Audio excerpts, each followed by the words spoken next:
Nós falávamos na primeira parte sobre a estratégia adotada pelos primeiros cristãos.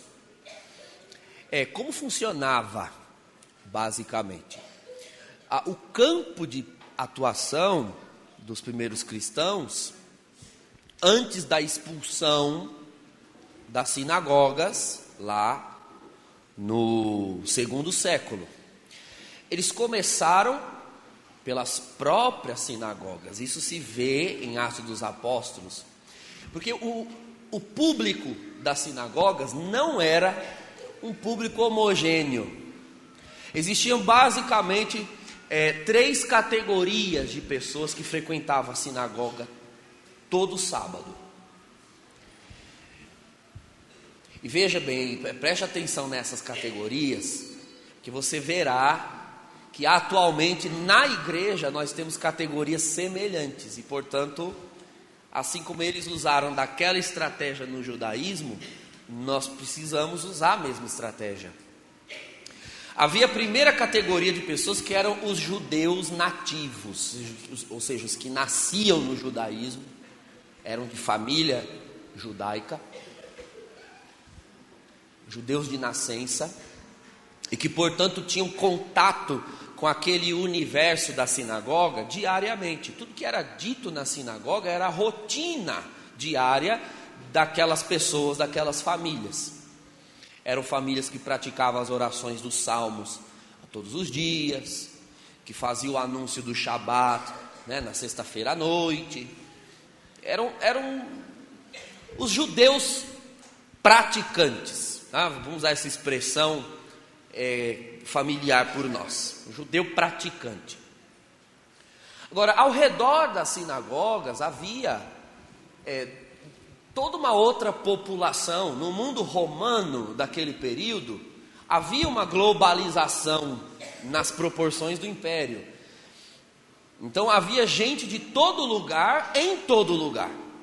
Então mesmo em Israel, na região da Palestina, na Galileia, na Judéia, havia muita gente que vinha para lá para fazer comércio, para trabalhar. Tinha os próprios soldados romanos. Os Atos dos Apóstolos dão testemunho de que tinham romanos que simpatizavam com a fé. Se lembra do centurião romano que pediu ajuda a Jesus para curar o seu servo? Senhor, diz uma palavra, o meu servo será curado. Então, o que um romano foi pedir ajuda para um rabino? Porque até aquele momento Jesus era visto como um rabino do judaísmo. Porque os estrangeiros, eles tinham simpatia, eles simpatizavam com a religião da sinagoga, com a religião local. Então existiam 2 categorias fora dos judeus praticantes. A primeira era dos prosélitos e a segunda dos tementes a Deus. 2 expressões que você encontra lá em Atos 2, quando eles ouvem na sua própria língua os apóstolos louvando a Deus. E aí alguém diz, nós ouvimos eles falarem na nossa própria língua, nós somos gregos, pardos, elamitas, blá, blá. Aí no meio lá tem prosélitos, tementes a Deus. Veja que ali não se está falando só de nacionalidade, está falando de categorias de pessoas também. Os prosélitos eram pessoas que se converteram ao judaísmo, mas não nasceram no judaísmo. Então vieram de outras religiões, outros credos, viveram em outros lugares e se converteram ao judaísmo. Fazendo o quê? O que era preciso para se tornar um judeu? Circuncisão. Circuncisão. Todo mundo aqui sabe o que era circuncisão, né? Fimose. Cirurgia de fimose sem anestesia. Era assim. Você imagina? Inclusive no Antigo Testamento, não vou me lembrar os textos agora para citar, mas vocês que estão sempre lidando com a palavra, vão se lembrar que existiam momentos que Israel dominava algum território, e eles impunham a circuncisão a alguns povos. E diz lá, aí né, os homens daquela região passaram o dia de cama por causa da circuncisão. Tem vários trechos da escritura que usam essa expressão. Passaram o dia acamados por causa da circuncisão. Gente, eles ficavam de cama. Um dia, ó.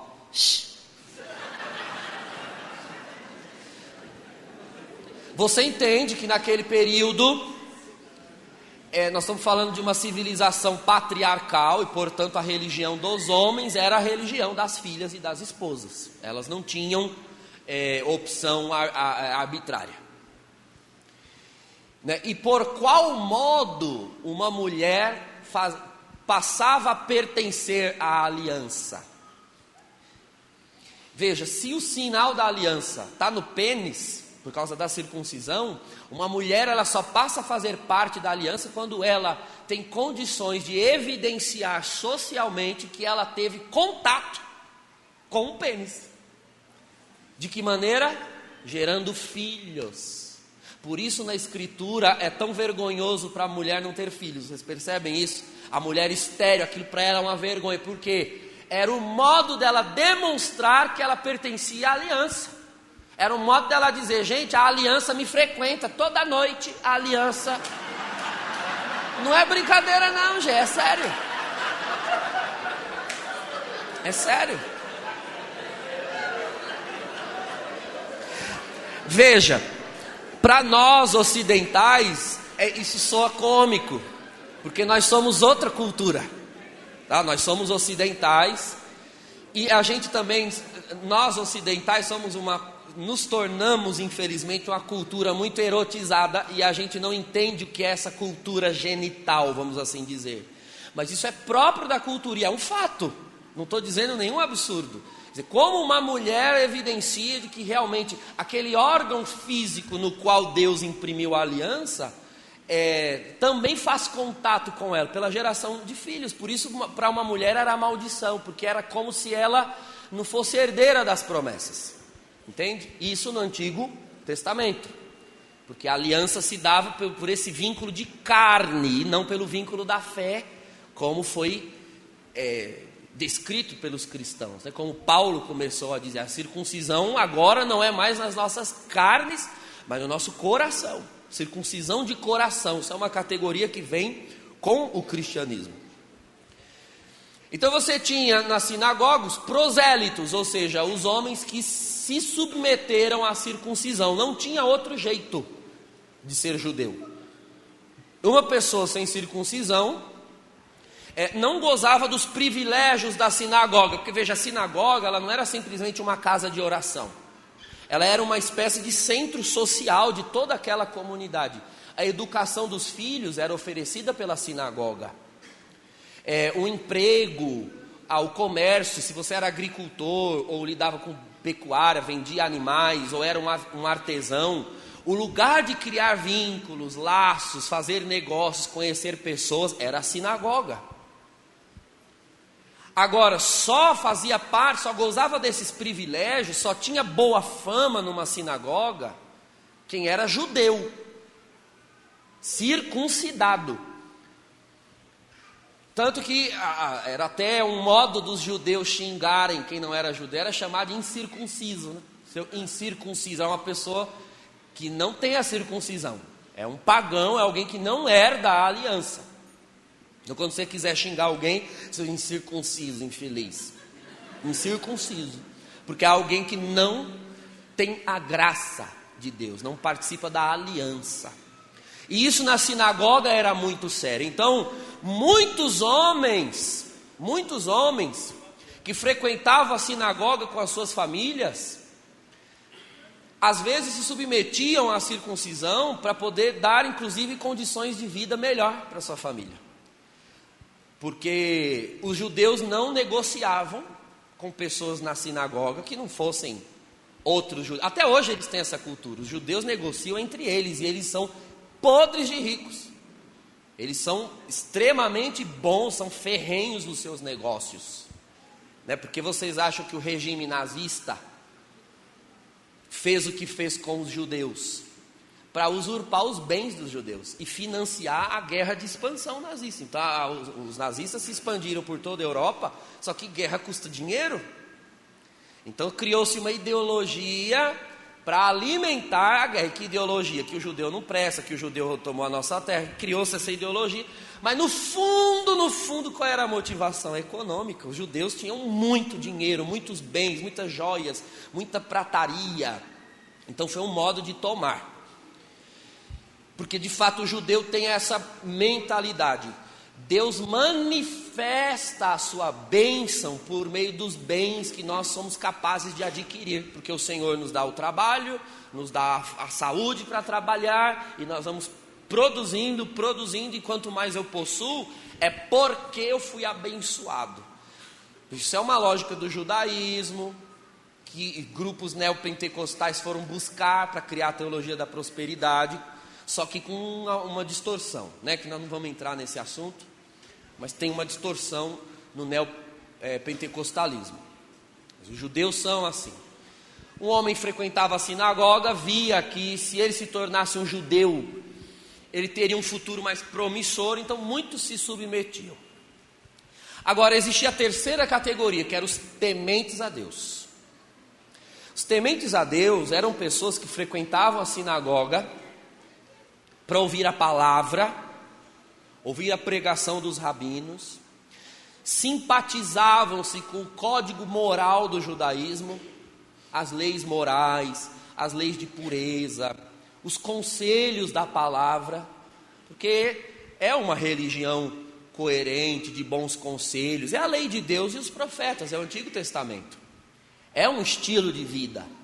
E muitos simpatizavam com aquilo, porém não simpatizavam com o modo de se tornar um judeu, né? Quer dizer, as mulheres aqui não vão entender, mas é triste, cara. Se eu tiver que pertencer a uma religião, se eu tiver que fazer uma circuncisão assim, nua e crua, assim, no seco, nem uma xelocaínazinha não tinha, nada.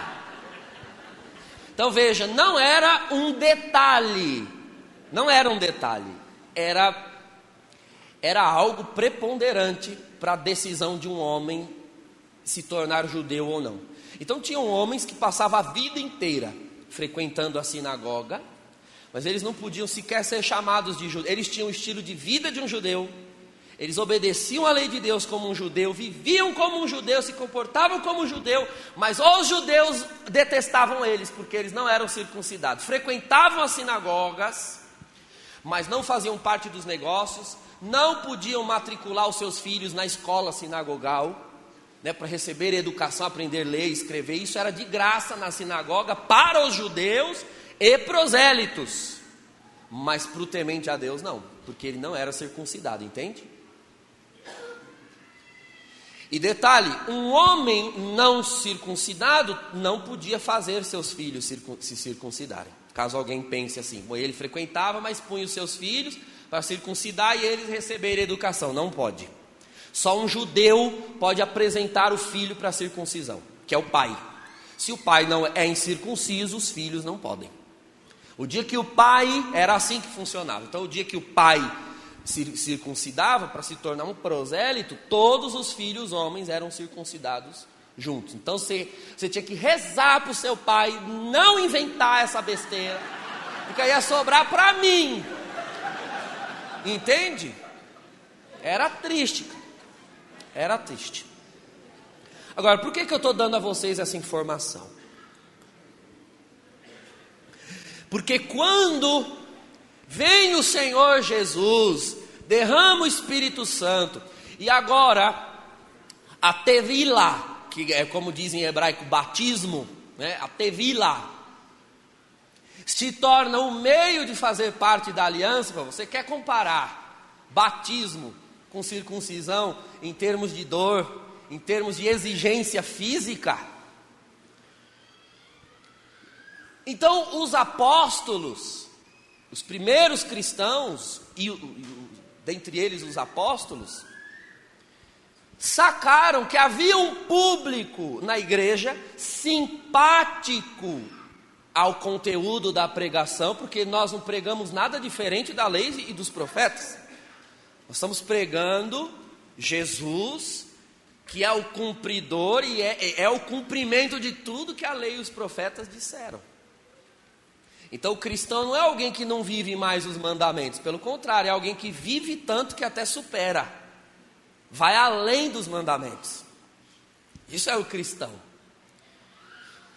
ao ponto de estar livre da lei, né? A lei não existe para nós, é o que Paulo diz na carta aos Gálatas. Eu demorei anos para entender o que significava essa expressão, né? A lei nos aprisionava, a lei nos escravizava, e nós estamos livres da lei. No dia que eu recebi o batismo no Espírito Santo, eu entendi o que significava isso. Porque o batismo no Espírito Santo, né, a experiência com o Senhor Jesus, ela nos faz amar de tal forma que tudo aquilo que a lei exige, nós realizamos sem perceber que nós estamos obedecendo à lei. Onde há amor, não há mais necessidade da lei. A lei, ela existe para o transgressor. A lei só existe para ele, de certa forma. Suponhamos que eu diga aqui para vocês agora, vou dar um exemplo. Olha, eu vim aqui pregar este encontro na Javenice, eu vim aqui para dizer que a partir de hoje, todos vocês aqui estão proibidos, é uma lei, vocês estão proibidos de matar as suas mães. Você olha para mim e diz, padre, que lei ridícula. Não é ridícula. Ela cumpre 2 mandamentos: honrar pai e mãe e não matar. Por que você acha ridículo? Talvez você ache ridículo porque você ama sua mãe, não é? E você ama tanto que é uma coisa que sequer passa pela sua cabeça, não é? Matar minha mãe? Não só não mato, como amo, beijo, dou um perfume da Boticário, cuido dela, visito minha mãe. Veja, onde existe amor, não existe lei, entende? A lei existe para quem tem a tendência a matar a mãe. Aí sobre ele pesa a lei. Ele precisa da lei para se conter e não matar a mãe. Mas para quem ama a mãe, não precisa de lei. A lei não existe para quem ama, entende? Quando eu amo a Deus, não preciso de uma lei que me faça amá-lo. Agora, porque o povo não amava, foi preciso estipular uma lei. Olha, vocês me amem de todo o coração, de toda a vossa alma, com todas as vossas forças. Porque se deixar a humanidade solta, ela não ama. Aí precisa da lei. Então, sobre quem pesa a lei? Sobre quem transgride. Quem ama não transgride, portanto não precisa de lei. Jesus diz em Mateus 5, se teu irmão mandar você andar 1 quilômetro, anda 2 com ele. Veja, a gente faz mais do que o que a lei pede. Quando a gente ainda está no mínimo necessário da lei, é porque nós ainda somos escravos dela. Entende? O que a lei manda? Ir à missa no domingo, uma vez por semana. É uma vez por semana? Então é uma vez por semana só, acabou. A minha parte preferida da missa é ir em paz, o Senhor vos acompanhe. Graças a Deus, eu amo essa parte. É a minha preferida. Tem gente que é assim. Vive debaixo da lei. Ou seja, faz estritamente o que a lei manda. Porque se não existisse lei, nem isso ela faria. É uma pessoa escrava. Ela é escrava da lei. No dia que disserem, a partir de hoje você pode ir à missa só uma vez no mês, ela vai uma vez no mês. Essa pessoa não ama. Ela não vai porque ela ama o altar de Deus, porque ela ama nosso Senhor, porque ela ama a palavra. Ela vai porque a lei manda. Entende? Então havia um povo no judaísmo que obedecia à lei e muitos que amavam o Senhor. Tá? Não vamos aqui taxar o judaísmo de uma religião hipócrita. Não era isso também. Havia muitos que amavam o Senhor, queriam pertencer à aliança com o Senhor, mas o que é que o judaísmo impunha como critério de pertença à aliança? A infeliz da circuncisão. Então havia pessoas que passavam a vida ali, amando o Senhor, mas tendo que conviver com a informação de que por mais que ela amasse o Senhor, ela jamais seria herdeira da ressurreição, ela jamais seria herdeira da vida eterna com o Messias quando ele viesse. Era isso que ela aprendia na sinagoga. Cumpria a lei, os profetas, mas ela sabia que ela ia morrer e acabou. ela não teria vida eterna. Isso era o que ensinava na sinagoga, se ensinava na sinagoga para os tementes a Deus. Os apóstolos perceberam, tem um povo aqui que ama a Deus, quer a aliança, mas não quer a circuncisão. Nós temos a solução para eles. Nós descobrimos por revelação que já não é necessária a circuncisão. Basta aderir pela fé ao Senhor Jesus, crer e ser batizado, e você será salvo. Adivinha qual era o público que aderia à pregação? Então tinha reunião da sinagoga durante o sábado, a tarde inteira. No final do dia, esse povo se encontrava na porta, como a gente faz, né? Termina uma reunião, a gente fica ali fora, conversa. De repente alguém está contando alguma coisa, já junta uma galera em volta para ouvir. Era aí, meus queridos, era aí que Paulo entrava no meio do magote, do grupo, e dizia: gente, vocês aqui, vocês são tementes? São tementes? Somos. Porque aí os tementes tinham que andar um com o outro, né? Era a panela dos tementes, porque os prosélitos e os judeus não queriam andar com os incircuncisos. Então era a panela na sinagoga. Era ali que Paulo ia e dizia: você sabe o que aconteceu? Esses tempos? Não? Então apareceu um Jesus na cidade de Nazaré, e ele foi morto e ele voltou dos mortos. Oxe, como que é isso? Mas está em Daniel que só quem vai ressuscitar dos mortos é o Messias. Então, menino, ele é o Messias. Não, mas não é possível, porque diz lá em Joel que quando o Messias vier, jovens profetizarão, e vai ter manifestação de dons e tudo, e os outros se tornarão profetas. Falei, mas já aconteceu. Você quer ver? Eles começavam então: você é assim, assim, assado, a sua mãe fez isso, o seu pai, revelação. Eles ficavam: eita! Eles diziam o que a samaritana disse para Jesus: vejo que és um profeta. Porque como alguém pode ter revelação de algo desconhecido só por poder, pela força do Espírito Santo? Na hora aquele povo caiu o queixo e disse: que macumba é essa? Fala para nós que nós vamos. Então, quando era a reunião da sinagoga? Sábado, Shabat. Quando era a reunião da comunidade? No primeiro dia da semana. Está em Atos dos Apóstolos, capítulo 20, versículo 1. No primeiro dia da semana. Então, os judeus cristãos, os apóstolos, toda a primeira geração, frequentava a sinagoga normalmente no sábado. Na saída da sinagoga, eles pregavam: olha, é possível pertencer a tudo isso que nós ouvimos agora na sinagoga, sem precisar de circuncisão. O olho desse povo brilhava. O olho desse povo brilhava. Eram convidados, iam à comunidade no primeiro dia da semana, aceitavam o Senhor Jesus e eram batizados. É esse grupo de 10 numa semana, 15 na outra, 30 na outra. É esse grupo que os apóstolos conseguiam. Entende? Estratégia. Os tementes a Deus desejavam o que nós tínhamos para oferecer. Encontrar a brecha. Nós falamos muito, irmãos, de ter estratégia, de ir buscar as pessoas, de ir atingir as pessoas, de ir bater de porta em porta, visitar as casas. Boa coisa é, porém, nós estamos perdendo tempo com uma categoria de pessoas que já frequenta a nossa igreja, já frequenta, passa aqui na palma da nossa mão, vai embora e nós perdemos a oportunidade de agarrar.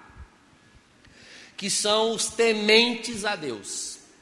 Gente que procura a nossa igreja para prestação de serviços sagrados, porque tem um certo temor. Gente que vem todo mês fazer inscrição para fazer curso de batismo nas nossas paróquias, porque querem batizar os seus filhos, mas não tem um pingo de fé cristã. Gente que se inscreve na catequese para fazer primeira comunhão, para receber crisma, é porque a mãe encheu o saco, o pai pressionou, mas eles não têm um pingo de fé cristã. Noivos, casais que namoram a vida inteira, a revelia da igreja, mas na hora de casar vem fazer curso de noivo nas nossas paróquias, mas eles não têm um pingo de fé cristã.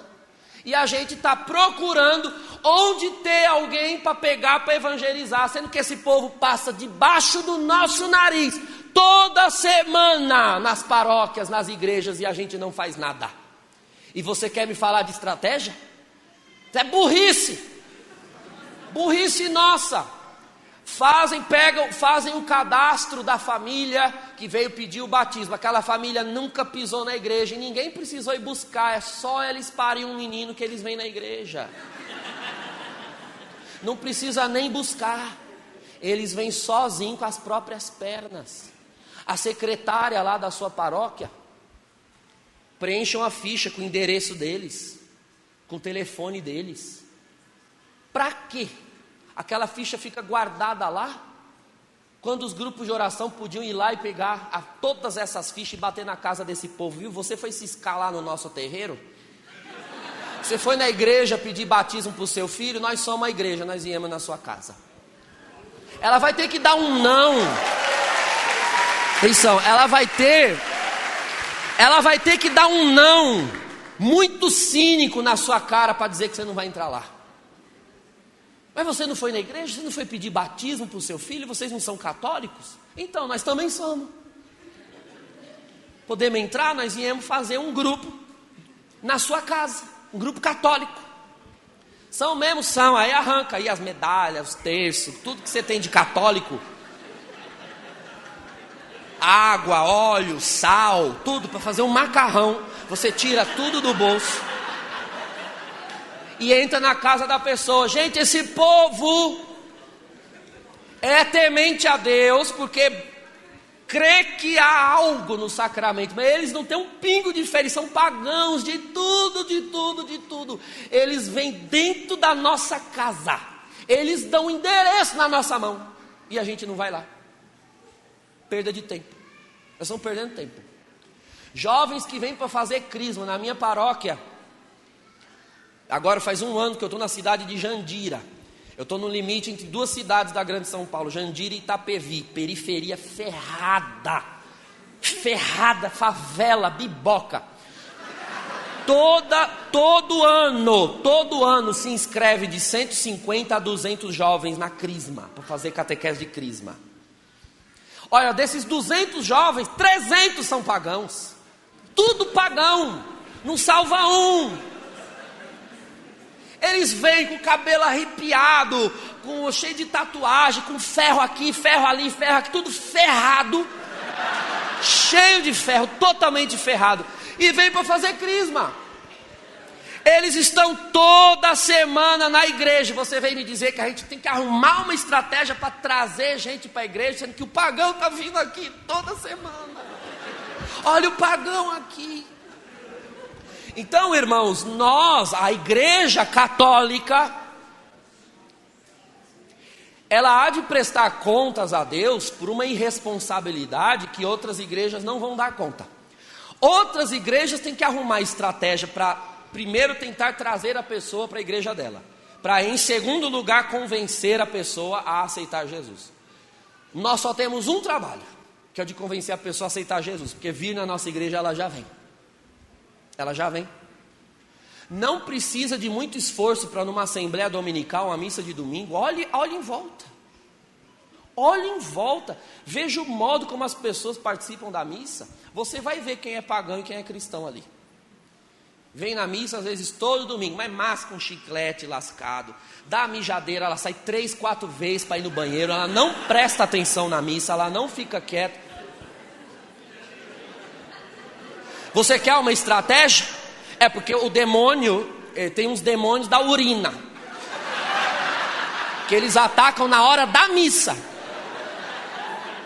Porque o demônio sabe, ó, agora vai começar a palavra. E eu vi, isso não é brincadeira não, olha aqui, o demônio vê o padre preparando a homilia que ele vai dar. Então o demônio sabe o que o padre pretende pregar. O demônio vê você indo na missa e diz: agora é a hora que o padre vai falar aquilo que eu não quero que ela escute. Solta o demônio da urina, pega na pessoa, e a pessoa sai da igreja exatamente na hora que era para ela ouvir o que ela tinha que ouvir. O demônio já teve a primeira vitória na semana na vida daquela pessoa. E eu ensino isso ao povo da paróquia com muita severidade. Não saia na hora da palavra. Porque pode ser que a solução que você está pedindo para Deus vai ser dada naquela hora e por causa de uma mijada, você vai perder. Depois não reclame com Deus. Não reclame. Então vocês que são da renovação, que amam o Senhor, que vão à Santa Missa, por amor ao altar de Deus, por que vocês não sentam nos últimos bancos da paróquia, pegam um caderninho e vai analisando todo mundo? Pagão. E no final da missa, você vai abordar aquela pessoa. Oi, a paz, tudo bem? Eu vejo que você está sempre aqui na missa, na comunidade. Você não aceitaria uma visita nossa na sua casa? Uns irmãos para rezar um terço, fazer uma oração. Ela tem que ser muito cara de pau, muito sem vergonha para dizer não para você ali dentro da igreja. Você concorda? Aí a gente vai bater de porta em porta com medo se a pessoa vai deixar a gente entrar na casa dela ou não. Não precisa passar essa vergonha, você passa porque quer. Comece pelas casas de quem está vindo na igreja, mas não tem fé cristã nenhuma. Aí entra com os terços na mão, que eu cansei de fazer isso, eu vivia fazendo isso. Eu vou rezar terço. Agora, gente, eu sou da opinião que o terço é uma oração contemplativa, né? Para meditar mistérios. E uma pessoa que nem conhece o mistério de Cristo, ela reza por superstição, ela não tem nenhuma condição, estrutura espiritual para rezar o terço, ela não reza direito. Mas as pessoas acham que o terço é uma espécie de passe católico, que a gente reza e as coisas acontecem, elas acham isso. Tá bom, gente, deixa ela achar. É como Paulo no Areópago de Atenas, vendo que as pessoas realmente achavam que dentre todos os deuses existia um Deus desconhecido. Tinha vários deuses, eles realmente acreditavam que existiam esses deuses e também cultuavam o desconhecido. Paulo não entrou no mérito se aqueles outros deuses existiam ou não. Paulo quis saber de pegar a lacuna que se chamava Deus desconhecido para anunciar Jesus. Então o povo quer terço, deixa eles pedir o terço, diz que vai rezar o terço na casa deles. Eles nem sabem o que é o terço. Você enrola o terço na mão, faz o sinal da cruz, reza um Pai Nosso, uma Ave Maria, tá com um violão, começa a orar, começa a rezar em língua, começa a tacar a mão na cabeça de todo mundo. Peraí, não aplaude ainda não. E eles vão no final, depois de um monte de profecia, choradeira, batismo no Espírito Santo, eles vão dizer para você: nossa, que terço lindo. Vão, porque eles não sabem o que é terço. Ó, isso, meus queridos, é assim em toda a América Latina, porque nós somos países de colonização portuguesa e espanhola, em que se aprendeu que a igreja se restringe aos sacramentos e às devoções. As pessoas não conhecem a dimensão carismática da nossa igreja. Quando eu era padre mais novo, no meu primeiro ano de padre, eu já tinha essa convicção de que tem esse povo que nunca vem na igreja, pagão. Quando acontece alguma coisa, eles vêm na igreja pedir missa, né? Morre alguém, pede missa. Vai ter formatura, pede missa. Mas eles pedem missa, gente, porque eles não sabem pedir outra coisa. Porque eles acham que a igreja católica é igual à missa. Acabou. Vieram me chamar na paróquia, vai ter formatura de uma faculdade e tal. Você não poderia rezar a missa de formatura? Eu disse, missa de formatura? Mas todos os alunos são católicos? Não, tem uns 10 ou 15, mas os alunos pediram, né? Um dia vai ter um culto, aí no dia vai ter a missa. Tá bom, não, eu vou. Peguei uma Bíblia, fui assim de batina, que acho que aqui é a primeira vez que mas eu uso isso no dia a dia, né, gente? É roupa de padre. Não sei aqui como que é, mas na nossa diocese nós somos padres bastante católicos. E aí eu pus a batina. Peraí, gente. Pus a batina, peguei uma sobrepeliz. Sobrepeliz é a branca que vai por cima até aqui. Uma estola e uma Bíblia. Essa Bíblia aqui. Levei. E aí fiz o quê? Uma celebração da palavra. Não levei cálice, não levei vinho, não levei nada disso. Fiz uma pregação, mas sentei a palavra, ó. preguei, aquele povo chorando. Eu disse, se alguém aqui hoje quer entregar o seu coração para Jesus, é aqui eu vou orar. Comecei a orar, 2 formandas lá caíram endemoniadas, babaram, espumaram, e rezando, rapalabassubi, andalamaia, rezando mesmo, descia a porrada, no meio do campus da faculdade, em Osasco. Quando acabou a celebração, todo mundo veio, pá, que missa linda. Gente, eles não sabem o que é. Eles não sabem o que é. Então está na hora de traduzir esse texto de Paulo no Areópago, que era o discurso dos primeiros cristãos. Qual é a lacuna? Por trás de certos termos se esconde uma ignorância. Entre na ignorância do outro e oferece a verdade. Eles vêm pedir missa, mas não é missa que eles querem. Eles querem a palavra. Porque veja, o que é a missa? A missa é uma liturgia composta de duas liturgias, né? Palavra e Eucaristia. A Eucaristia, gente, é para quem crê. A Eucaristia é para os santos, é para os fiéis, não é para os ímpios, não é. É o que se chamava no início da igreja de reserva de santidade. Ela é reservada a quem crê. A missa não é missionária, a missa é sacramento. O recurso de missão da igreja é a palavra, não é a Eucaristia. A Eucaristia é para quem vem, a palavra é para quem vai. A palavra é para quem não crê. Quando ele crer e quando ele der o coração, então ele vem e se senta à mesa. A mesa é para os filhos. Primeiro faça ele filho pelo dom do Espírito Santo, para que ele possa vir se sentar na mesa. Mas o problema é que a gente banalizou a missa, né? Banalizou. E quer inclusive delegar a responsabilidade da missão nas costas do clero, cuja função é sacramental. Então o povo da minha paróquia fica olhando para a minha cara, esperando que eu vou converter a cidade inteira com a minha pregação. Desculpe, mas não é a minha função. A minha função é de ser um sacerdote para o povo sacerdotal, que é a igreja. Então eu estou aqui para santificar o povo santo de Deus, para que o povo santo de Deus santificado santifique o mundo. O mundo é o lugar de vocês irem evangelizar. O meu lugar de evangelizar, de cuidar, é dentro da igreja. É o lugar do padre. Quando o padre vai para o lugar do leigo, o leigo vem para o lugar do padre. Aí vira essa zona que está na igreja, dos ministros se agarrando, querendo celebrar dentro da igreja. E aí os padres têm que ficar indo nas casas para ver se resolve BO do povo, quando na verdade era para você estar na casa do povo resolvendo BO. E o meu lugar no altar rezando missa para ver se enfia a palavra dentro de você, para você sair lá na rua e vomitar a palavra. É essa a dinâmica da igreja. Então, a missão do clero é santificar, ensinar e governar a comunidade dos fiéis. E o lugar dos fiéis é santificando o mundo. Isso está em tudo que é documento, trecumento, quadrumento, todo lugar. Mas ninguém cumpre. Ninguém cumpre. Os padres se enfiando no mundo e os leigos se escondendo na igreja. Então não pode, irmãos. Cadê a estratégia? Sai oferecendo terço para todo mundo.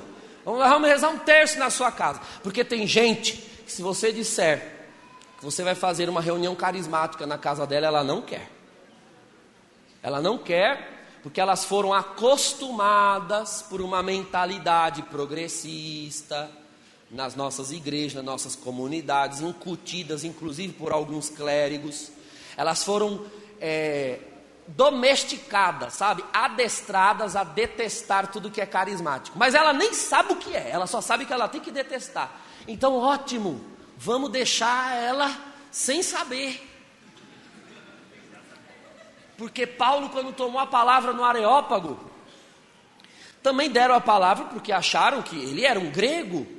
Pô, ele é um grego, fala a nossa língua, está no Areópago, que é um lugar de fala democrática, ali em Atenas.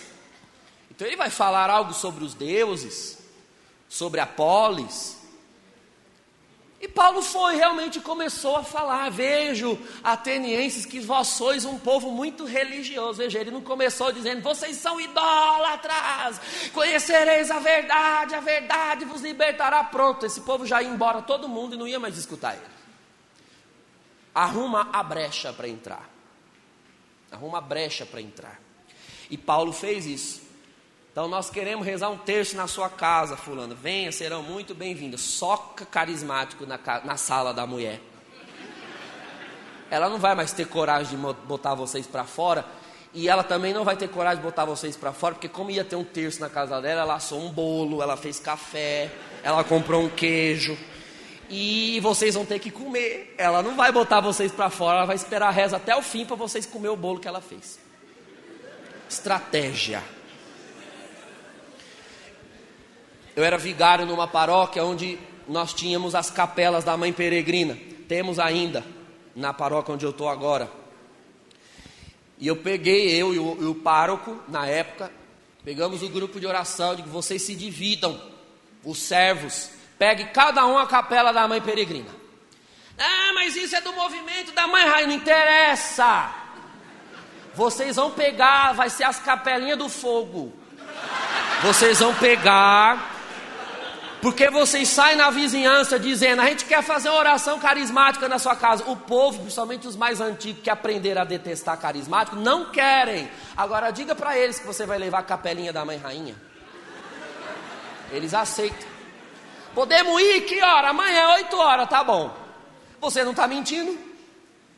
Chega aquele bando de carismáticos. Fizemos isso, deu certo, 1 ano lá na paróquia. Depois eu fui transferido, virei pároco em outra cidade, mas eles continuaram. A capelinha da Mãe Rainha viemos trazer. E aquela ruma de carismática atrás. Assim. Entrando. Com os terços. Ai, que bom, quanta gente, ai que feliz. Entraram com o violão, cantou Maria de Nazaré, rezou 3 Ave Maria. Então nesse momento, Senhor, nós vamos trazer essa capela de Nossa Senhora. E como Nossa Senhora entrou na casa de Isabel e a voz dela fez Isabel ficar cheia do Espírito Santo, Senhor. O Senhor faz agora essa casa ficar cheia. E começava, oraram na casa inteira. Eles entravam nas casas e aí começava os dons manifestar. Os dons manifestarem. Você quer ver os dons manifestar? Vai rezar nas casas, aí você vai ver. Em grupo de oração, os dons têm uma proporção de manifestação. Mas a hora que você entrar nas casas, que você sai em missão, você mesmo não se conhece. Você fica se olhando assim. Você põe a mão. Você põe a mão. E as pessoas começam a ser batizadas no Espírito Santo. Você olha para a mão assim.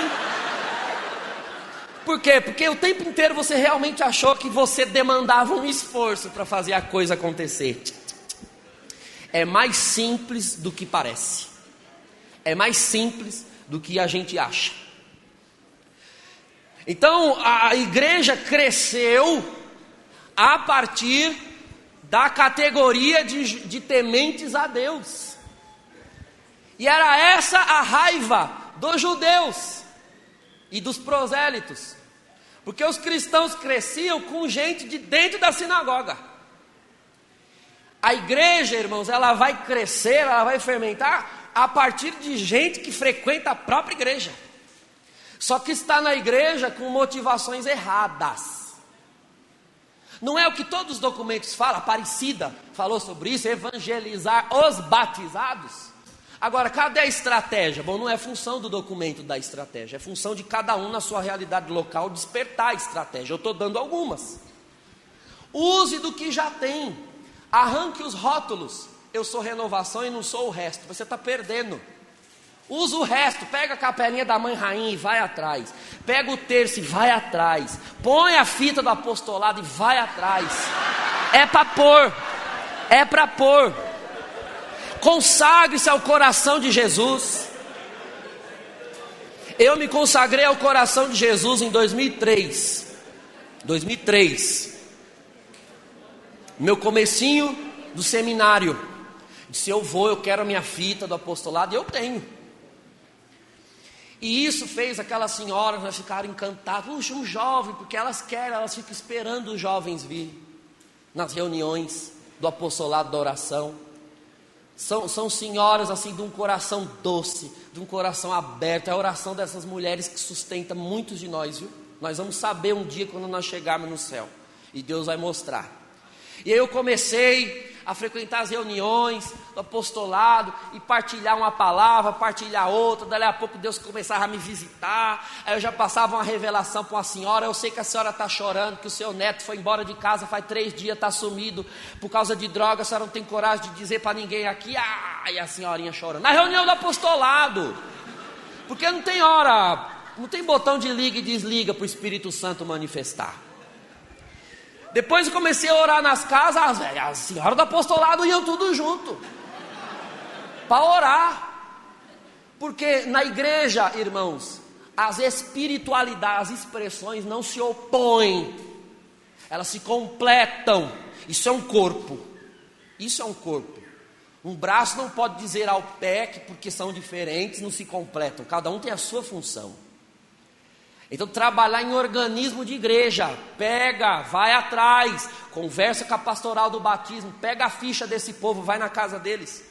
Vai na pastoral familiar, pega a ficha dos noivos que fizeram curso de noivo, vai bater na casa desse povo. Viu, nós somos da paróquia tal que você fez curso, nós viemos ver que se seu casamento deu certo, que você fez curso de noivos, nós viemos aqui comer um feijão, nós viemos aqui orar, e entra,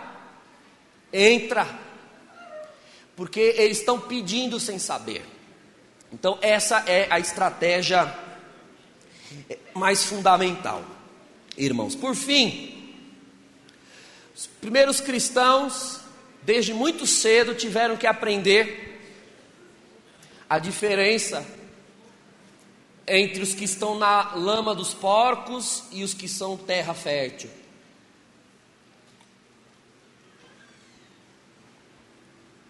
Com certeza você já se pegou em conflito pessoal entre 2 passagens do Evangelho que aparentemente se anulam mutuamente.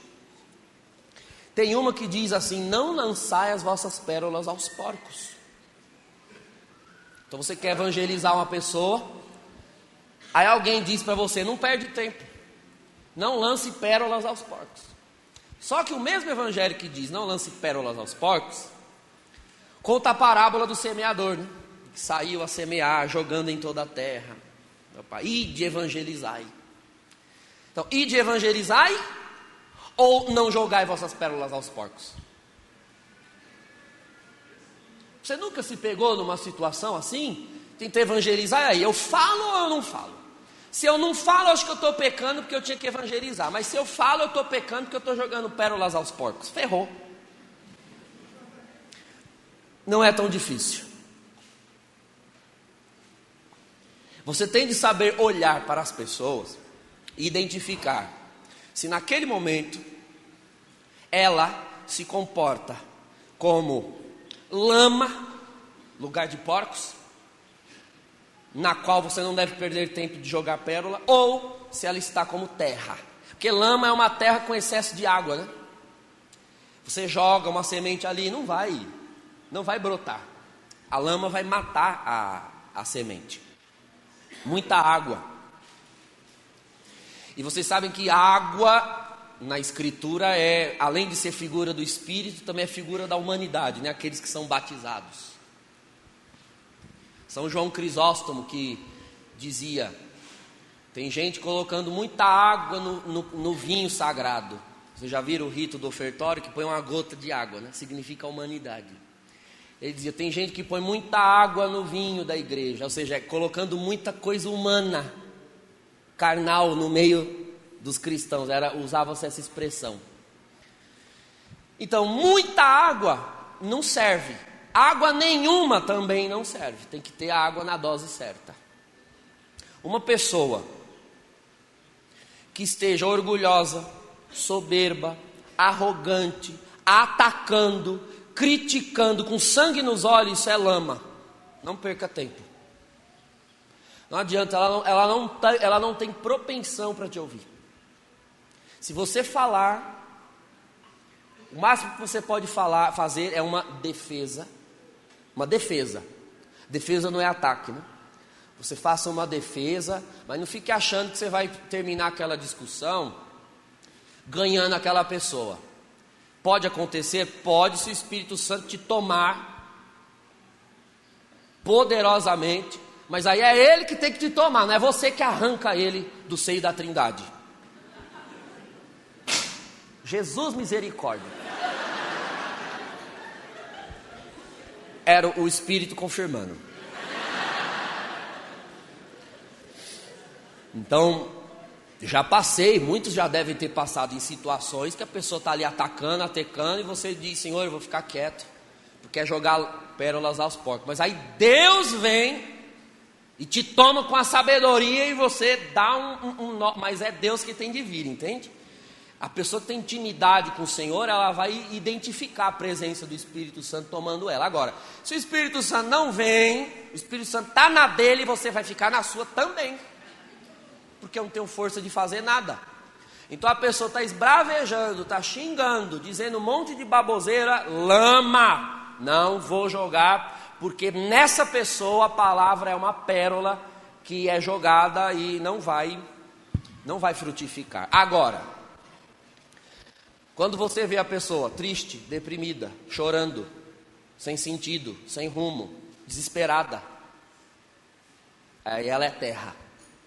É a hora perfeita, doente, sofrendo, aí ela é terra. É a hora. Agora é a hora. Nós entramos com o Evangelho quando nós encontramos brecha. E você tem que saber encontrar a brecha.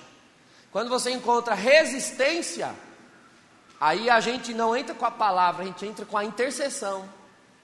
Para Deus derrubar a resistência. A hora que Deus derrubar, a gente entra, igual Jericó. A gente vai trocando a trombeta da oração. A hora que a barreira cair, a gente entra com tudo e toma tudo que tem ali. Toma a vida dela todinha. É o chamado tempo a se esperar. Tempo. Então, você tem tentado evangelizar alguém já há um bom tempo.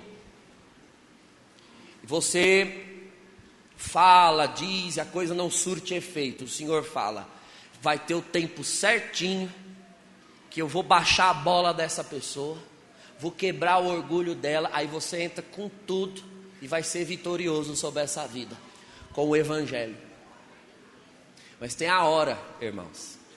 Tem a hora.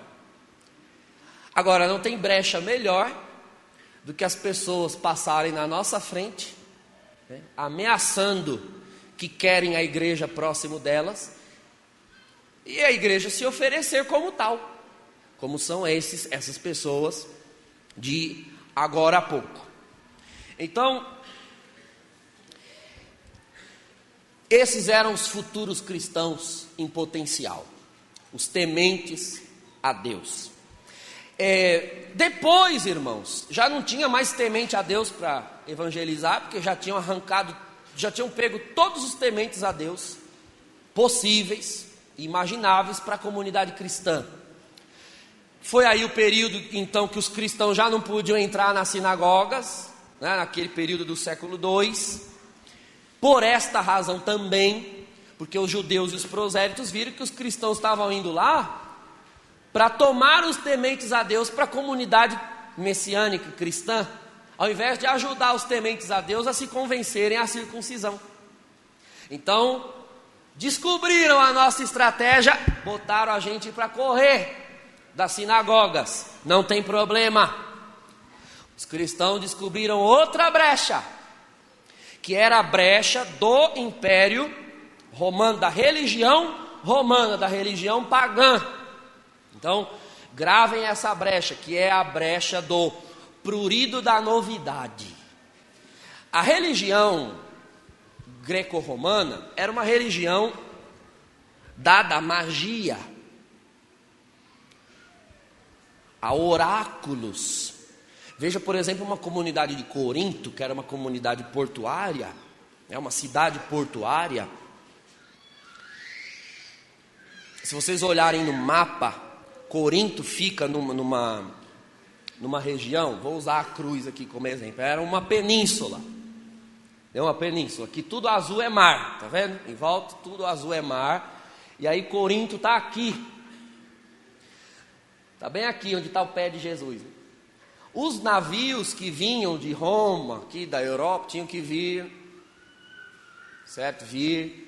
Descer tudo isso aqui, dar a volta para poder sair do outro lado e continuar em direção à Palestina. Sendo que Corinto era um estreito. Imagina, por causa de um estreito, a pessoa tinha que dar uma volta. Então o que eles criaram em Corinto? Uma tecnologia que os romanos criaram. Eles pegavam as embarcações e punham em cima de toras. Era questão assim de 2 quilômetros esse estreito aqui, 2 quilômetros, não é muita coisa. E eles empurravam as embarcações pela tora, entende? E eles, ao invés do navio ter que dar essa volta toda, eles vinham para Corinto, passavam pelo estreito, em cima das toras e continuavam a viagem, entendeu? Para não precisar dar a volta, eles poupavam de 10 a 15 horas de navegação. 10 a 15 horas de navegação. Dependendo do tempo, até um dia ou 2 de viagem. Dependendo do vento, tempestade. Então todas as embarcações que iam em direção à Ásia passavam por Corinto. Todas. E veja que estratégia que os pagãos usaram. Embarcação, gente, é cheio de homem. Marinheiro é homem. O povo que trabalha nos barcos é homem, carregando barril, mercadoria, homem. Então, era uma cidade cheia de homem. Quais foram os 2 cultos, 2 templos que eles erigiram em Corinto? Afrodite e Artemis. Deusas da paixão, do amor, né, da patifaria. Então, quem que ganhava a vida mesmo em Corinto? Quenga ganhava a vida poderosamente, porque esse povo vinha de Roma, tinha visto uma mulher em Roma, fazia umas 2, 3 semanas, esses homens tudo na seca, entrando em Corinto. Então a lei de oferta e procura era as quengas mais caras do Império Romano, eram as quengas corintianas, de Coríntias. As quengas coríntias, né? Os coríntios e as coríntias. Então eram quengas valorosíssimas, procuradas pelos navegantes. Então isso era uma coisa. O mercado erótico, o mercado sexual em Corinto era muito grande. Muito grande. Segunda coisa, esses homens vinham, navegação, o mar da Grécia era um mar muito revolto, era constante o número de naufrágios, constante. Se vocês assistiram aí, estou vendo que tem bastante jovem, aquele filme 300, Ascensão do Império, você vê que a vantagem que os gregos levavam em várias guerras, principalmente sobre o império de Xerxes, era o mar. O mar sozinho derrubou metade das embarcações dos persas, porque era um mar revolto e não era todo tipo de embarcação que aguentava.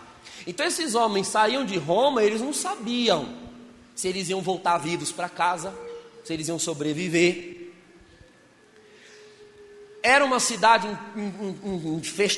empesteada de doença, principalmente doenças venéreas. Enfim, tudo que não presta tinha em Corinto. Assim, essa coisa, Coríntios e coisa que não presta sempre foi.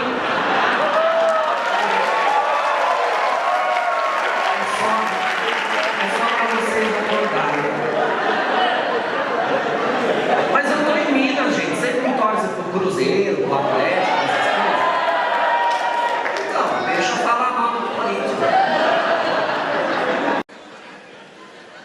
Que é Minas, não deve ter corintiano aqui. Aí veja, irmãos, Num lugar assim, onde as pessoas, principalmente aquelas mulheres, como é que funcionava o culto no templo, tanto de Ártemis como de Afrodite. Havia umas sacerdotisas, para serem diferenciadas na cidade. O diferencial delas era raspar a cabeça. Então todas essas mulheres tinham a cabeça raspada, todas. E os homens iam ao templo, ofereciam um sacrifício de incenso no altar de Afrodite e ofereciam eles davam uma oferta para a sacerdotisa, e a sacerdotisa realizava com aquele homem um culto revelando os amores da deusa Afrodite. Revelando os amores. Enfim, é um jeito sutil de dizer que era uma putaria sagrada. Era isso. Existiam as câmaras e as sacerdotisas levavam esses homens, recebiam era uma oferta, não era o pagamento da quenga, era uma oferta que eles davam em moedas de ouro. E aí a sacerdotisa abria as portas do mistério e mostrava o mistério àqueles homens que entravam num êxtase divino, né? num gozo celestial. Gente, sem brincadeira, era isso o culto. Era isso o culto. Isso era o paganismo.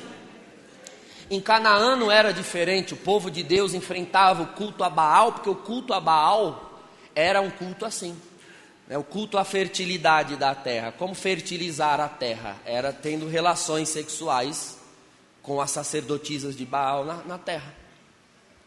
Então tinha esses cultos. Veja como não era fácil concorrer com o culto pagão, que o culto pagão era muito prazeroso, diga-se de passagem. Muito. Mas os cristãos souberam encontrar brechas aí.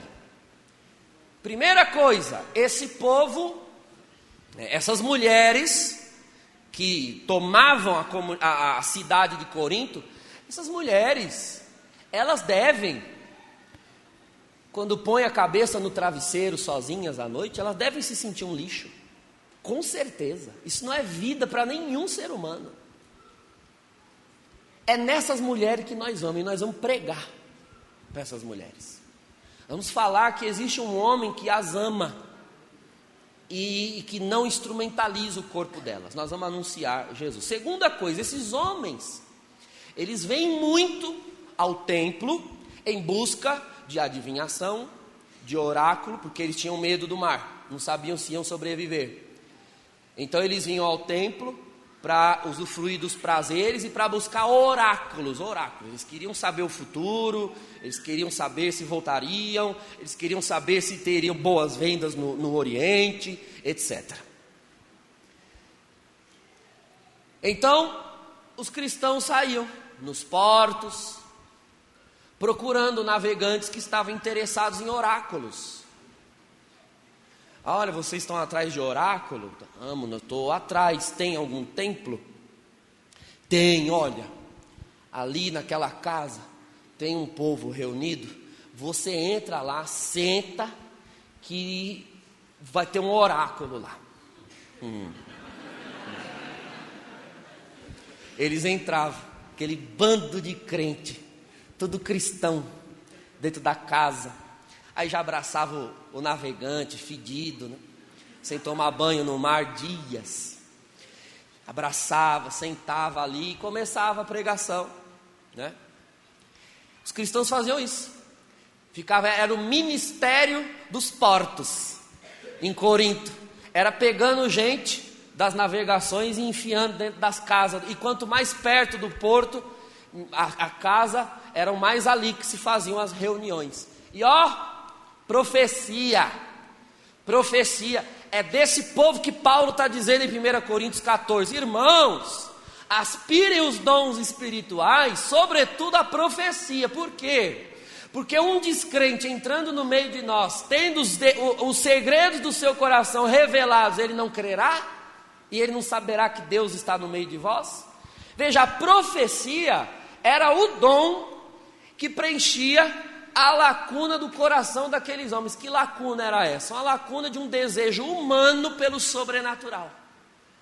Você quer sobrenatural? A gente tem para oferecer. É isso que você quer? A gente tem. E as mulheres de Corinto? Bom, saíam as cristãs, principalmente os cristãos, os homens, iam atrás. Viu, você está ocupado agora? Não, quanto você tem? Vem, aqui mesmo. Porque elas não tinham pudor nenhuma, faziam uma esteirinha, estendia a esteirinha aqui. Era assim, gente. Era uma cidade depravadíssima. E aí o cristão diz, não, eu não vim atrás disso não, eu queria conversar. E era estrategicamente quem iam eram os homens cristãos, porque elas não conversavam com outras mulheres, elas se sentiam inferiorizadas em relação às outras mulheres, e elas viam nos homens um cliente em potencial, mas o homem cristão era bem resolvido, é o que se espera, né? Do homem cristão, é o que se espera, que ele vai evangelizar a quenga e não vai quengar, é a quenga que vai se cristianizar pelo cristão. Então eles iam e pregavam e falavam, eu estou aqui, eu sou um homem, mas eu estou aqui em nome de um homem que ama você, o teu corpo, a tua alma e quer tirar você dessa vida. E pregava. E sentava a mão na cabeça da mulher careca e orava. E era assim. E então a comunidade de Corinto era cheia de estrangeiros, porque eram navegantes de todos os lados, que vinham. Agora, atenção, eles passavam por esse estreito, né? Demoravam algumas horas, imagina a fila de embarcações, e era em cima de toras, né? E eram escravos que iam empurrando aqueles navios em cima das toras, até chegar no outro lado. Então isso demorava, mas compensava mais do que dar a volta na península. Então esses homens ficavam ali pela cidade, às vezes aguardando a fila, porque aqui era uma região de muita tempestade, muitos capitães não se atreviam a descer pelo mar Egeu e passavam pelo estreito de Corinto. Então ficavam às vezes ali uma semana, duas, hospedados em Corinto.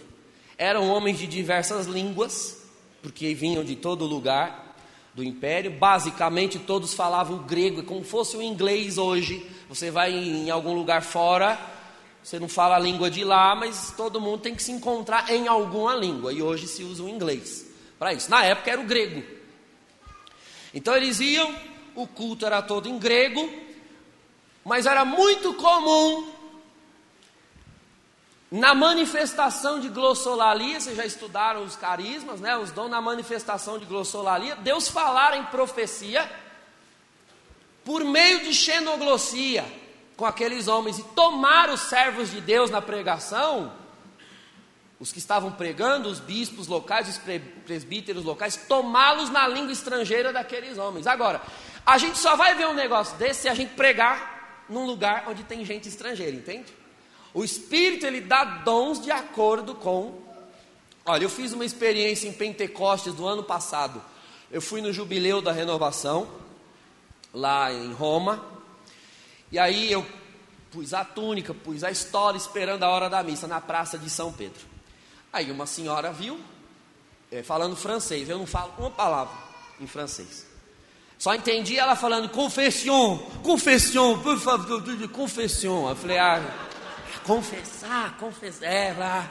Não para francês, não, confessou. E começou a chorar, queria confessar. Digo, como que eu vou confessar essa mulher? Porque eu não falo francês. Aí eu disse... Aí eu pus a mão e falei, Senhor, tem misericórdia. O Senhor sabe que para a confissão ter validade, eu tenho que ter compreensão da matéria. Quer dizer, se o padre não entende a matéria de pecado, ele não pode absolver. Então o Senhor tem misericórdia para salvar a alma dessa mulher dos pecados dela. Amém. A mulher começou a confessar, olha, não me pergunte como, mas eu entendi todos os pecados da véia. Todos. Entendi. Aí quando o povo viu, eu dei a absolvição em português mesmo. Aí ela foi embora. Quando o povo viu que tinha um padre, entendendo que o povo é assim, né? Pode ver a mão de um padre estendido que vai todo mundo de baixo. Já foi formando uma fila. Eu sei que eu atendi confissão numas 5 ou 6 línguas diferentes. Não falava nenhuma daquelas línguas. Nenhuma. Tinha gente que falava alemão. Tinha uns japonês, que eu não sei se era japonês, que é tudo igual. Japonês, chinês, coreano, eu sei que vinha. Olha, e dificílimo. Claro que uma língua ou outra a gente tem que falar, que a gente que viaja muito. Então em inglês, espanhol, italiano eu dou conta. Mas outras línguas, pois todos os que vieram de todas as línguas, eu dava o conselho e eles entendiam. Eles confessavam e eu entendia. Agora, isso é carisma. E você só vai ver manifestar se você ousar. Gente, quem não é ousado, não é usado. Quem não é ousado, não é usado. Eu quero ter dom de cura, mas o menino está lá doente, você não põe a mão. E não ora, não vai ter dom de cura nunca. Quero ter dom de milagres, mas você não ora pedindo o impossível, não vai manifestar milagres nunca. Eu tenho vergonha, já falei, a vergonha é dele, não é sua. Assim como se a pessoa for curada, a glória é dele, não é sua. Então quando a pessoa é curada, a gente lembra que a glória é dele, mas se a pessoa não for curada, a gente acha que a vergonha é nossa. É muita soberba por parte dos cristãos. Ora, a sua função é orar.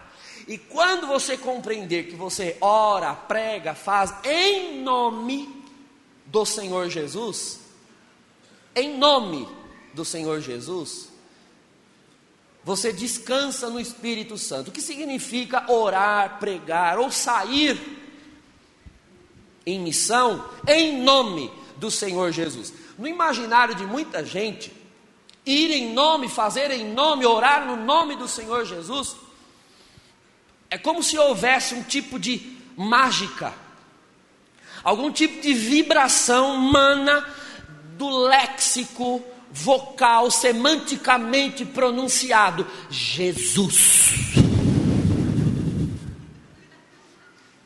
Então quando eu disser a palavra Jesus, a coisa... não é isso, calma, vou te explicar. Quando eu rezo em nome do Senhor Jesus, não é a palavra Jesus, o nome que opera. Ir em nome, fazer em nome de alguém, é estar no lugar desta pessoa. É muito mais do que só o nome, é mais profundo. No lugar da pessoa. Todos aqui sabem o que é uma procuração. Então você tem alguém de idade que está acamado, não pode ir do banco para sacar sua aposentadoria, o seu pagamento, alguma coisa assim. Então ela lhe faz uma procuração. Quem vai lá é você, mas você não está indo em seu nome, você está indo em nome dela. O dinheiro é dela. O ato que você está realizando no banco é um ato que era para ela estar realizando, mas como ela não está aqui, você está realizando no lugar dela. E mais, como você tem a procuração, se você não for, ninguém vai, você tem a procuração. Você está ali fazendo as vezes da pessoa. É você no lugar dela, não tem outra. Você tem a procuração.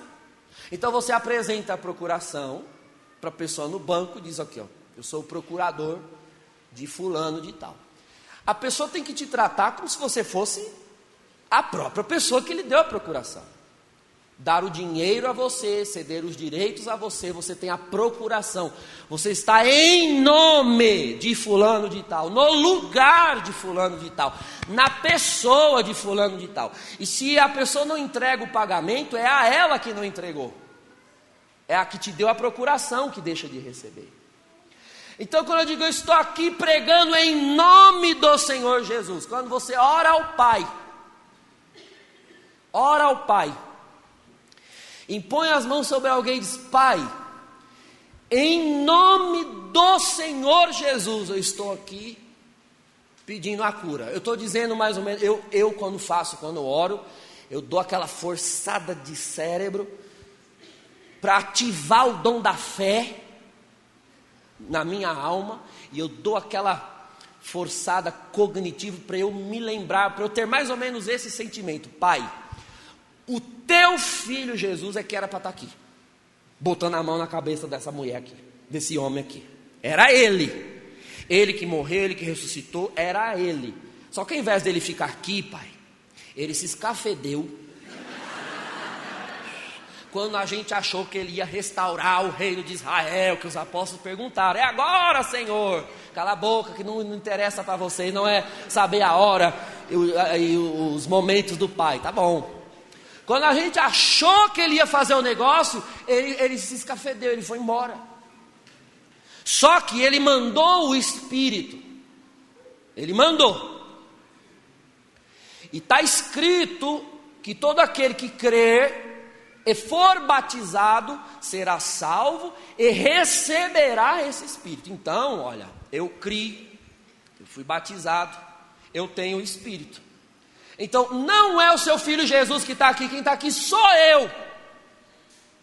E se o Senhor tem interesse nessa pessoa aqui, porque foi o Senhor que morreu, foi o seu filho que morreu por ela, não fui eu. Se o Senhor tem interesse em salvar essa vida aqui, então a hora é agora. Eu estou aqui. Quer me usar, usa. Não quer me usar, a vergonha é sua. E quem deixa de receber glória é o Senhor. Eu vou embora na minha casa e comer pão e tomar café. Olha, irmãos, numa fração de segundos orando, é assim, é esse sentimento. Então eu tenho: Senhor, eu estou aqui em nome do Senhor, eu não sou coisa nenhuma, eu só tenho uma procuração, que se chama selo da promessa do Espírito Santo. Eu tenho essa procuração.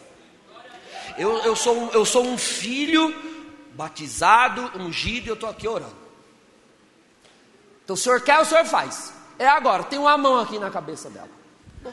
Olha, irmãos, no dia que a gente tiver esse despojamento, sabe? Sai da frente. Eu estou aqui como procurador. Também, se o Senhor curar, o que essa vida vai fazer depois de curada, também é o Senhor que tem que cuidar, fazer. Eu estou aqui, minha mão está na cabeça dela. O interessado em uma obra é o Senhor. Ai, irmãos.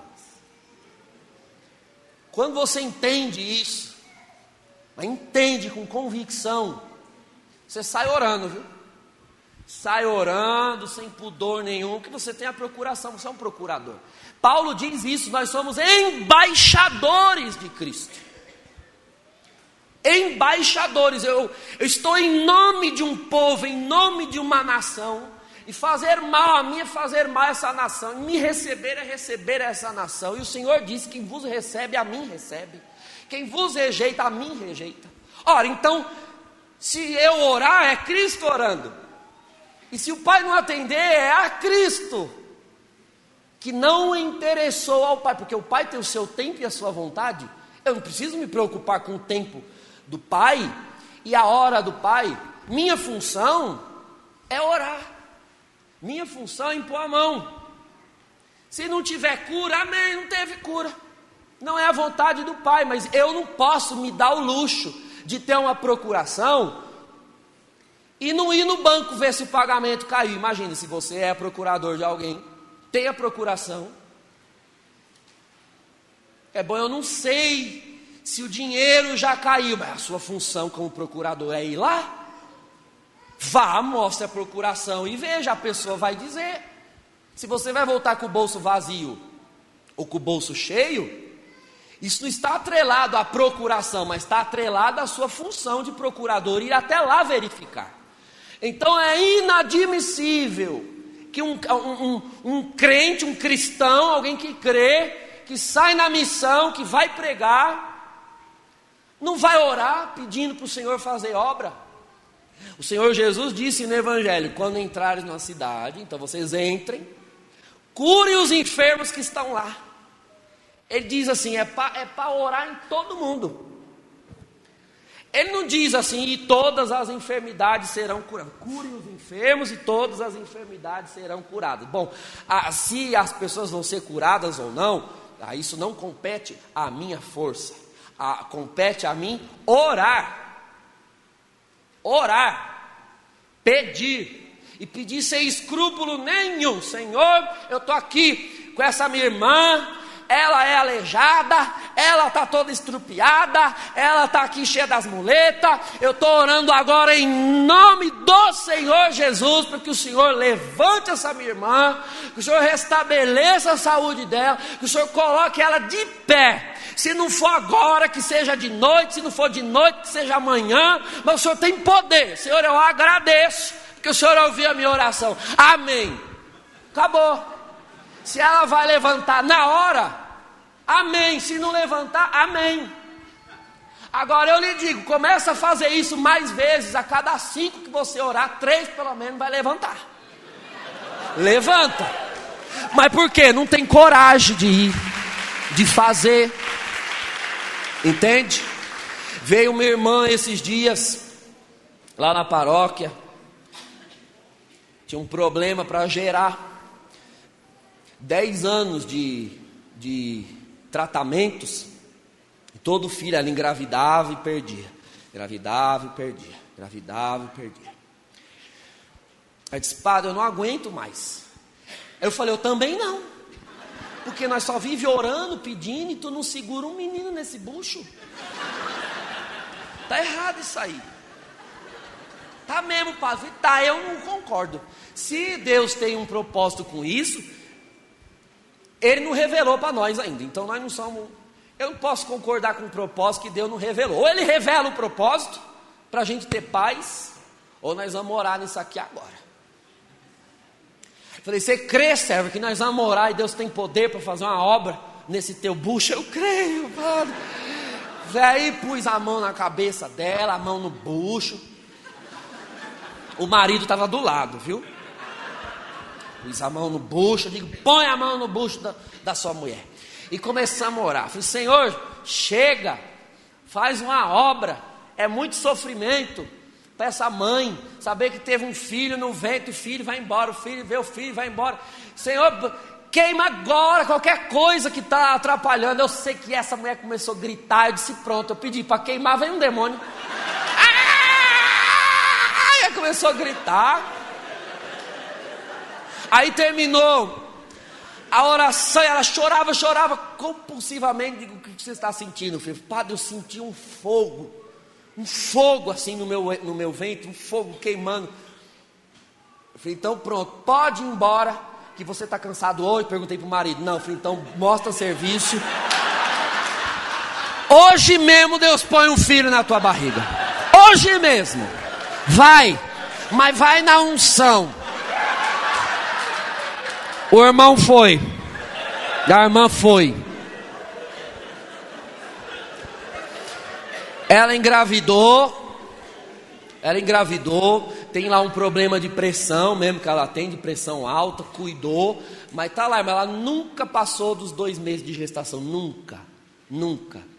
Completou agora 8 meses, vai ganhar mês que vem, que o senhor fez uma obra.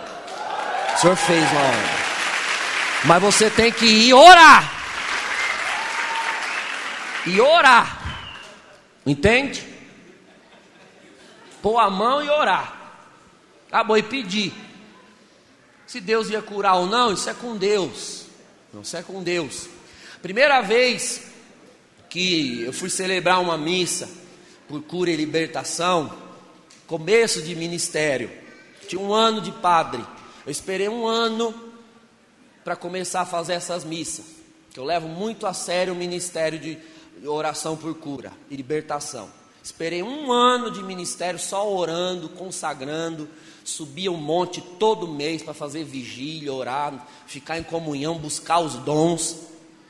E eu disse, Senhor, no nome de Jesus Cristo, eu peço que o Senhor dê uma evidência de milagre. Se o Senhor realmente quer usar a mim e os meus irmãos que vão me ajudar nesse ministério, o Senhor quer nos usar para oferecer cura e libertação, o Senhor nos deu uma evidência de milagre, mas de cair o queixo no chão, para o senhor ter que fazer a cura do queixo de volta. A gente quer. Então, irmãos, fui fazer. Os irmãos que me conhecem sabem que eu sou muito chato com liturgia, irmão. Não mexo em liturgia, sou muito conservador, muito tradicional. Não faço nada dentro da missa, nada. Então no começo a gente expõe o Santíssimo, antes da missa. Expõe o Santíssimo, a gente ora, busca. O padre anda com o Santíssimo, a gente pede, dá a bênção do Santíssimo. Eu encerro a adoração, vou para a sacristia, troco os paramentos, põe o paramento de missa, celebro a missa. Acaba a missa, eu tiro a casula, aí vou fazer imposição de mãos para cura física, tudo fora da missa. Não, porque a renovação cai em descrédito com liturgia por causa de abusos. Fica enfiando na missa coisa que não é para enfiar. Aí depois que falam mal da gente, não gosto. A culpa dos padres que tira a credibilidade do movimento por causa de abuso litúrgico. Então não faço nada dentro da missa. Terminou a missa, comecei a imposição de mãos, orando. Vi que vinha um senhor, os olhos dele eram meio estranhos. Assim, geralmente você vê um cego, você reconhece mais ou menos o modo como o globo ocular é, mas ele vinha com o olho aberto, não parecia cego, mas parecia estranho, era muito estranho o olho dele. Eu disse, esse homem é estranho. Aí ele veio, impus as mãos, ele caiu no chão, aí ele levantou, dando um girar em todo mundo, e coisando e rodando, ai, só falava ai pra lá, ai pra cá, e saiu correndo da igreja. Eu digo, eu sabia que esse homem era estranho. Foi embora, irmãos. Foi embora, voltou no outro dia na secretaria. Eu preciso falar com o padre. Aí a secretária falou, padre, sabe aquele homem estranho? Você também viu? Vi. Ele tá aí, quer falar com o senhor. Eu falei, essas buchas sempre sobram para o padre. Sempre sobra. Ele veio falar, falei, padre, eu nasci sem os olhos. Eu tinha 2 olhos de vidro. O senhor impôs as mãos na minha cabeça, eu caí no chão, levantei, os 2 olhos de vidro viraram, está aqui, ó. O Senhor transformou os 2 olhos de vidro em olhos. De verdade, está lá o homem enxergando, dando glória a Deus e aleluia até hoje. Milagre, irmão, milagre. Os olhos de vidro viraram, o Senhor transformou em olho. Eu disse, então é agora mesmo que nós vamos pipocar a tampa da chaleira nessa cidade, ó. Fizemos cura, milagre, fechamos 4 terreiros de umbanda na cidade.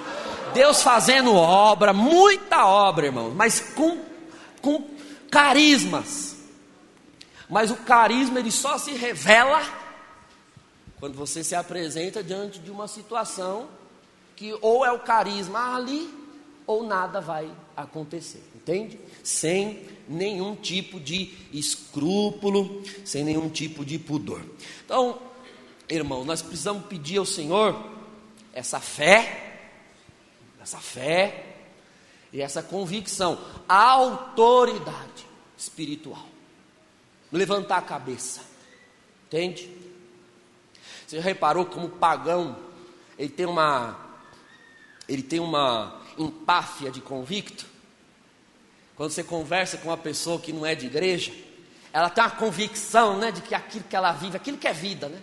Ela enche a cara de cachaça, ela vai na balada, ela aceita, você faz um churrasco de família, ela senta, abre as pernas. Vocês vivem nessa igreja, esse negócio de igreja, vocês são um bando de fanáticos, e bebe cerveja. Ela levanta a cabeça como se ela tivesse certa. Vocês já viram como eles têm uma empáfia, eles têm a certeza que vida verdadeira é aquela que eles vivem? Aí nós, que sabemos que nós somos cristãos, fica assim, dá uma chiquinha na gente.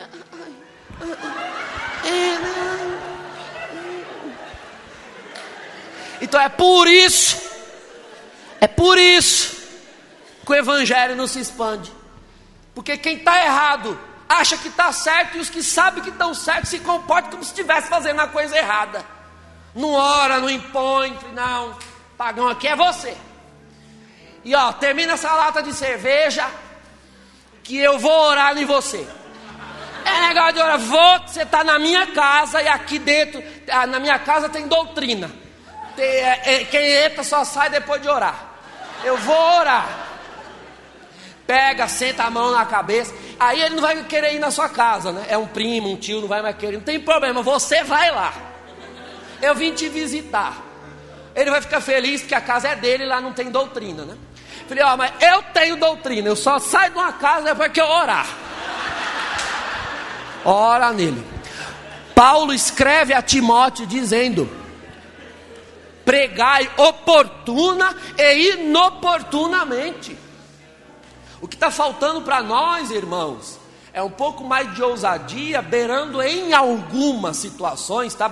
É importante buscar sabedoria para ter bom senso, mas em algumas situações ser um pouco mais chato.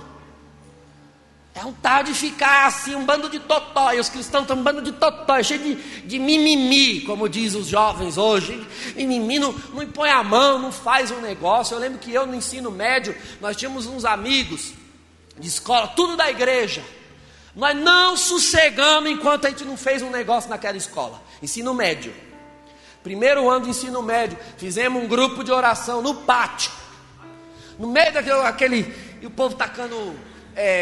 fazendo guerrinha de maçã, os caras puxando baseado. Nós arrumamos um canto, nós vamos orar. E nós vamos pegar esse povo. Tinha a ala dos roqueiros, a ala dos pagodeiros, a ala dos maconheiros. A gente ia lá, pegava e falava: hoje nós viemos chamar vocês.